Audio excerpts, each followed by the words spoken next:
नमस्कार, turning point में आपका स्वागत है और मैं हूं आपके साथ साइमा। देश के अलग अलग राज्यों में ईडी की छापेमारी से हड़कंप मचा हुआ है। एक तरफ जहां ईडी की ताबड़तोड़ कार्रवाई चल रही है तो वहीं दूसरी तरफ कार्रवाई से खूब खजाना भी मिल रहा है और एक बार फिर से नोटों का पहाड़ ईडी की छापेमारी में देखने को मिला।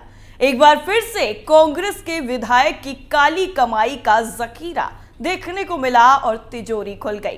देश के अलग अलग जगहों पर ईडी अपनी कार्रवाई कर रही है और एक के बाद एक बड़ी कार्रवाई से सबको चौंका भी रही है। लेकिन इस बार जो कुछ भी ईडी के हाथ लगा है वो ईडी के लिए भी बड़ी कामयाबी मानी जा रही है। खबर में धमाकेदार ट्विस्ट का भी खुलासा आगे करेंगे, लेकिन पहले आपको बता देते हैं कि ईडी की नजरों से कोई भी गलत काम करने वाला बच नहीं सकता। तो क्या कुछ है पूरा मामला और कैसे ईडी को मिला है नोटों का पहाड़, सब कुछ आपको पॉइंट टू पॉइंट बताते हैं। ईडी की कार्रवाई से मचा हड़कंप, छापेमारी से बौखलाए भ्रष्ट नेता, नोटों का पहाड़ देख अधिकारी सन। हरियाणा में नेता के घर ईडी की रेड। ईडी की निगाहों से कोई नहीं बच सकता, चाहे वो नेता हो, अभिनेता हो या फिर कोई भ्रष्ट। अब ईडी ने जो कार्रवाई की है उससे विपक्ष की कमर पूरी तरह से टूट गई है। एक बार फिर से ईडी का चाबुक भ्रष्ट नेताओं पर चला है और ऐसा चला है कि उनकी सारी तिजोरी खुलकर सबके सामने आ गई और उसमें कितना खजाना था वो भी ईडी के हाथ लग चुका है। दरअसल प्रवर्तन निदेशालय यानी जिसे हम ईडी कहते हैं, उसने 5 जनवरी को अवैध खनन मामले में हरियाणा कांग्रेस विधायक सुरेंद्र पवार, इंडियन नेशनल लोक दल यानी INLD के पूर्व विधायक दिलबाग सिंह और बाकी लोगों से जुड़े 20 से ज्यादा ठिकानों पर ताबड़तोड़ छापेमारी की। दिलबाग सिंह इनेलो नेता अभय सिंह चौटाला के समधी भी हैं। करीब 4 साल पहले दिलबाग सिंह की बेटी की शादी अभय सिंह चौटाला के बेटे अर्जुन चौटाला के साथ हुई थी।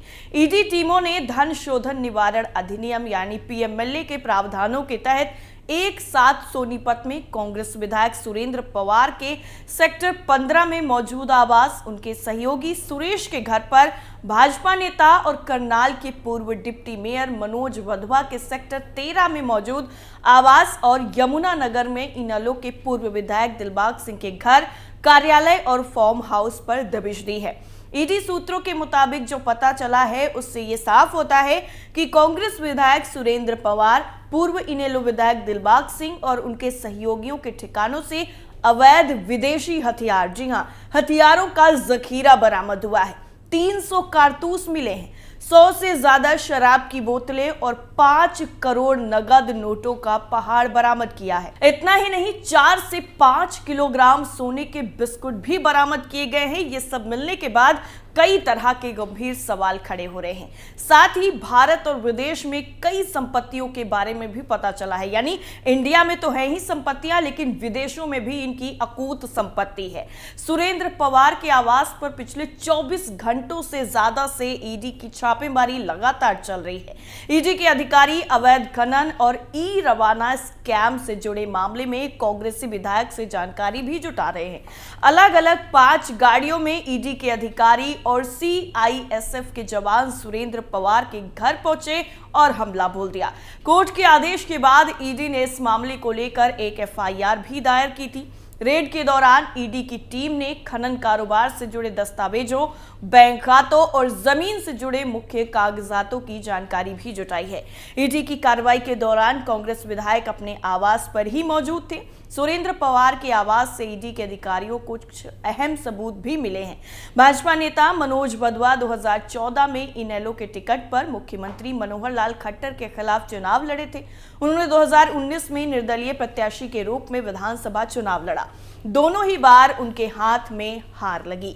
वो इसके बाद बीजेपी में शामिल हो गए। सोनीपत से कांग्रेस विधायक सुरेंद्र पवार खनन मामले में कारोबार से जुड़े हुए हैं। वो हरियाणा के साथ ही राजस्थान में भी खनन का बिजनेस करते हैं। हरियाणा के सोनीपत से कांग्रेस के विधायक सुरेंद्र पवार, पूर्व INLD विधायक दिलबाग सिंह और कुछ अन्य के 20 ठिकानों पर पिछले 24 घंटे से प्रवर्तन निदेशालय की छापेमारी जारी है। ईडी की टीम को दिलबाग सिंह के घर से बड़ी मात्रा में कैश और सोना मिला है, जिसे देखकर अधिकारी चकरा गए। साथ ही 7 अवैध हथियार भी मिले हैं। दरअसल ईडी के अधिकारी अवैध खनन से जुड़े मामले में जानकारी जुटा रहे हैं। सूत्रों के मुताबिक कांग्रेस विधायक सुरेंद्र पवार के आवास से भी ईडी के अधिकारियों को कुछ अहम सबूत हाथ लगने की आशंका है। ईडी ने राज्य के करनाल, यमुनानगर, फरीदाबाद के साथ साथ चंडीगढ़ और मोहाली में भी छापेमारी की है। अवैध खनन मामले में कोर्ट के आदेश के बाद इस मामले में ईडी ने एक FIR भी दर्ज की थी। मनी लॉन्ड्रिंग का मामला हरियाणा पुलिस की कई FIR से जुड़ा हुआ है। बताया गया है कि FIR पट्टा समाप्ति अवधि और कोर्ट के आदेश के बाद भी यमुनानगर और आसपास के जिलों में हुए बोल्डर, बजरी और रेत के कथित अवैध खनन की जांच के लिए दर्ज की गई थी। इसके अलावा केंद्रीय एजेंसी ई-रावण योजना में कथित धोखाधड़ी की भी जांच कर रही है। इस ऑनलाइन पोर्टल को हरियाणा सरकार की तरफ से साल 2020 में लाया गया था। इसका मकसद रॉयल्टी और टैक्स के संग्रह को आसान बनाने और खनन क्षेत्रों में टैक्स चोरी को रोकना था। ईडी की छापेमारी लगातार जारी है, लेकिन इससे पहले अभी हाल ही में झारखंड में भी ईडी का ताबड़तोड़ एक्शन देखने को मिला था, जिसने हर किसी को हैरान कर दिया। दरअसल झारखंड में हुए अवैध खनन घोटाले में मुख्यमंत्री हेमंत सोरेन के करीबियों के यहां पर प्रवर्तन निदेशालय की छापेमारी हुई तो चौंकाने वाले सबूत सामने आए। पीएम सोरेन के मीडिया सलाहकार अभिषेक प्रसाद उर्फ पिंटू, साहिबगंज के डिप्टी कमिश्नर समेत कई करीबियों के यहां ईडी ने 3 जनवरी को रेड मारी। सूत्रों के मुताबिक केंद्रीय जांच एजेंसी ईडी ने करीब 1 दर्जन से ज्यादा ठिकानों पर छापेमारी की। जिन लोगों के यहां पर छापेमारी की गई उनका राजनीतिक गलियारों में मजबूत कनेक्शन बताया गया। रांची के पिस्का मोड़, रालू रोड में रहने वाले रोशन नाम के शख्स के यहां पर भी सर्च ऑपरेशन किया गया। अवैध खनन घोटाले से जुड़े मनी लॉन्ड्रिंग मामले में ईडी की तरफ से एक्शन लिया गया। ईडी अधिकारियों के साथ ही सुरक्षा बल भी वहां पर मौजूद नजर आया। ईडी की तरफ से विनोद सिंह नाम के शख्स के यहां पर भी ताबड़तोड़ छापेमारी की गई। Vinod Singh grid architect consultancy के मालिक हैं। उनके खिलाफ ईडी को शिकायत की गई थी कि उन्होंने अपने और अपने परिवार के नाम पर बड़ी तादाद में अवैध संपत्तियां बना रखी हैं। ये संपत्तियां झारखंड में अलग अलग जगहों पर खरीदी गई। विनोद सिंह का हेमंत सोरेन और अभिषेक प्रसाद दोनों से ही बहुत करीबी रिश्ता है। ईडी ने कुछ दिनों पहले ही इन दोनों के खिलाफ FIR दर्ज की थी, जिसमें चार्जशीट की कॉपी राज्य पुलिस से भी मांगी गई थी। झारखंड के साहिबगंज जिले के चर्चित पत्थर व्यवसायी कन्हैया खुडानिया और DC रामविलास यादव के सरकारी आवास पर भी ईडी ने छापेमारी की और ये कार्रवाई काफी वक्त तक जारी रही। फिलहाल ईडी की टीम DC रामविलास यादव और कन्हैया खुडारिया के आवास के अंदर एक एक दस्तावेज को खंगालने के बाद चली गई। विनोद सिंह के घर प्रिंटर मशीन को लेकर ईडी की टीम पहुंची। कंप्यूटर और लैपटॉप से कुछ अहम दस्तावेज भी प्रिंट किए गए। सूत्रों के मुताबिक ईडी को मनी लॉन्ड्रिंग के अहम सुराग भी मिले। दरअसल झारखंड बीजेपी के पूर्व अध्यक्ष और राज्यसभा सांसद दीपक प्रकाश ने राज्य में ईडी की चल रही छापेमारी पर बयान दिया और उन्होंने कहा कि जिन लोगों ने झारखंड को दोनों हाथ से लूटा उनके यहाँ रेड हो रही है। झारखंड को लूटने वाले लोग जेल जाएंगे। प्रधानमंत्री नरेंद्र मोदी की गारंटी है कि कांग्रेस, RJD और JMM को लूटने वाले लोगों को जेल जाना ही पड़ेगा। वहीं झारखंड में मुख्यमंत्री हेमंत सोरेन ने विधायक दल की बैठक भी की। इस बैठक में ईडी के जरिए उनकी गिरफ्तारी का मुद्दा भी उठाया गया। इससे लेकर दीपक प्रकाश ने भी कहा कि विधायक दल की बैठक अपनी सत्ता, कुर्सी और परिवार को बचाने के लिए हो रही है। संवैधानिक ढांचे को खत्म भी किया जा रहा है। इतना ही नहीं, जब ये रेड पूरी हुई तो कई तरह के खुलासे हुए जिसने हर किसी को चौंका दिया। दरअसल बताया गया कि तलाशी के दौरान विभिन्न ठिकानों से आपत्तिजनक डिजिटल उपकरण, दस्तावेज, रिकॉर्ड और नकदी भी बरामद की गई। बताया गया कि साहिबगंज के उपायुक्त रामनिवास यादव के कैंप कार्यालय से 7,55,000 रुपए के साथ साथ कुल मिलाकर 36,99,000 रुपए बरामद किए गए। डीसी के आवासीय परिसर से 9 mm बोर के 19 कारतूस, 380 mm के 2 कारतूस और .45 पिस्टल का खाली खोखा भी मिला। तलाशी अभियान के दौरान ही 30 बेनामी बैंक खातों का भी पता चला जिन्हें फ्रीज कर दिया गया है।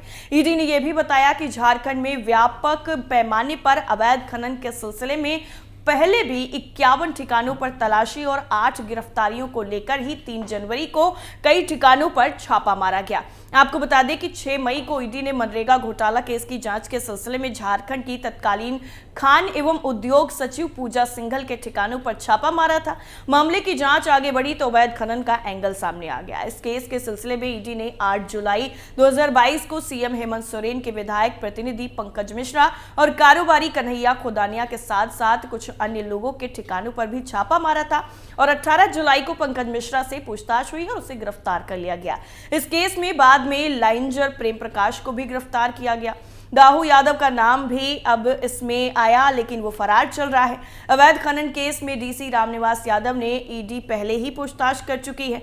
सूत्रों का कहना है कि अभिषेक प्रसाद पिंटू भी इस मामले में उलझते हुए नजर आ रहे हैं। यानी कुल मिलाकर ईडी का डंडा लगातार चल रहा है और एक के बाद एक भ्रष्ट नेता का नंबर आने वाला है।